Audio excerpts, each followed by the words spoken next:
Okay, so here we have my tomato plant that I'm getting here at the Louisville Nature Center, and this will start my urban garden. And any extra tomatoes that I have from this plant, I plan on donating to places like Wayside Christian or Volunteers of America, so that others may have their daily bread. Like we learn in Catholic social teaching that it's important that everyone has their own food and access to food. And how is it sustainable?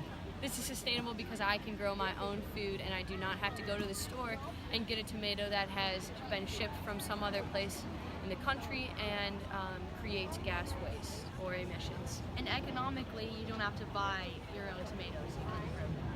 Correct. Okay, so that's brand new banana peel. Okay.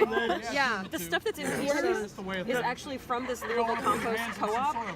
It's the food waste, like kitchen scraps and that sort of stuff that people just generate in their buckets, and then we bring it and dump it. So there's things like cut flowers and, I mean, just whatever kind of, stuff. It's not meat, it's not dairy, it's not bone, because those things contain pathogens, and our piles don't get hot enough to kill all that stuff off. So to avoid making people sick when they put compost on their plants that they eat, we just don't meat, dairy, and bone are no good. We certainly don't want people to get sick. No, and the meat, dairy, and bone will also attract vermin.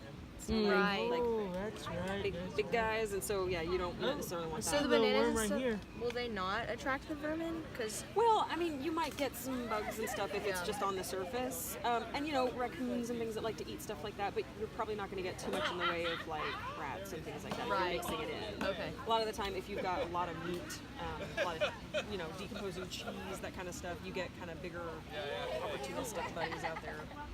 Yeah, that's me too. So We've just been throwing things in there today. yeah, I For- didn't even know that you could use like the coffee sleeves. That's interesting. Yeah, they're just cardboard. okay. Cool. Yeah. The coffee cups themselves are not. They have some kind of little core. A lot of the time, Starbucks cups, for instance, they have this kind of core that won't actually break down, so you Okay. can't. They're not recyclable, and you can't really compost them. They've got kind of a weird thing in them. Oh. Sometimes we've thrown them in, Right. because size-wise, it's usually not a super big deal.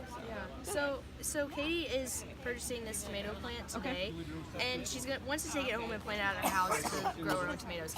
So how much compost would she need if she had? I know that this is kind of small, but if she wanted to actually have like an urban garden that was maybe like 5 or 10 tomato plants or something like that. Tomatoes, the roots, they tend to like to go kind of deeper rather than more shallow. Okay. So it's not really the circumference of the pot that's the big deal. It's kind of the height, kind of I'll tell you too.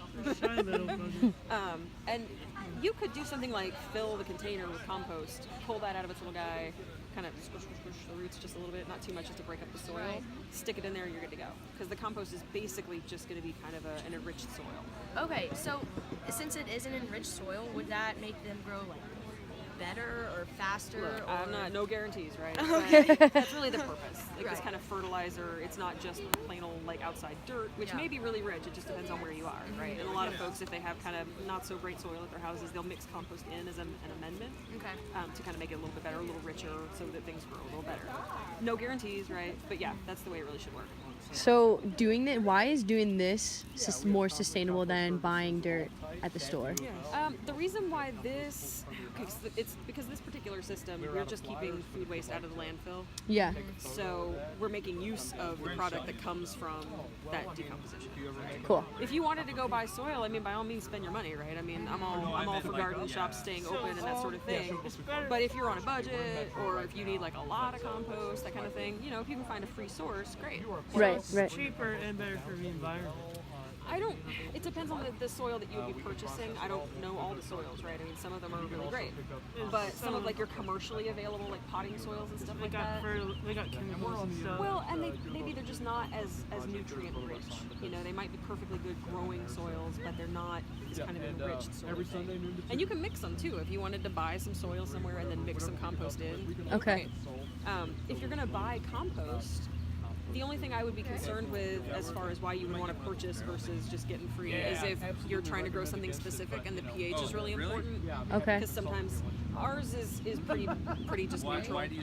But sometimes if you've got a more acidic compost, you want to be careful where you put it because not all plants love that. Some plants really love it. So sometimes you might be looking for a more acidic compost. So if somebody were like, hey, I've got this stuff that's really great for blackberries and tomatoes and things like that, you know, you're okay, great. Right. If you just need some regular compost, I mean, why This not is just it. get it free, right? Perfect.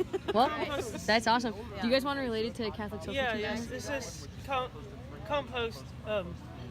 Events like this, it's supposed to give people a chance to connect and get food and stuff, or plants and stuff that they couldn't otherwise get. Care for the environment, spread awareness. For sure. Well, thanks for talking to us. Yes, thank you. Okay. So Hadley is opening this water barrel that we have here at the Louisville Nature Center, and by using this water for my tomato plant that I'm about to use and Hadley's succulent, we are actually repurposing water that would otherwise just go straight into the drain. And by doing this economically, it's sustainable because we're not paying for any water from the government, and socially, we are helping our neighbors by collecting the water instead of going into the drains. And then in addition to that, the Catholic social teaching tells us that we should use all the resources that we have on the planet first rather than overindulging. And by doing this, we're repurposing, like I said, the water that God has given us from the air. Yes. Okay. I would like to go ahead and say that we do, in fact, have permission to use this rain barrel. Yes, at the Louisville Nature Center. They so graciously allowed us to use it. Perfect.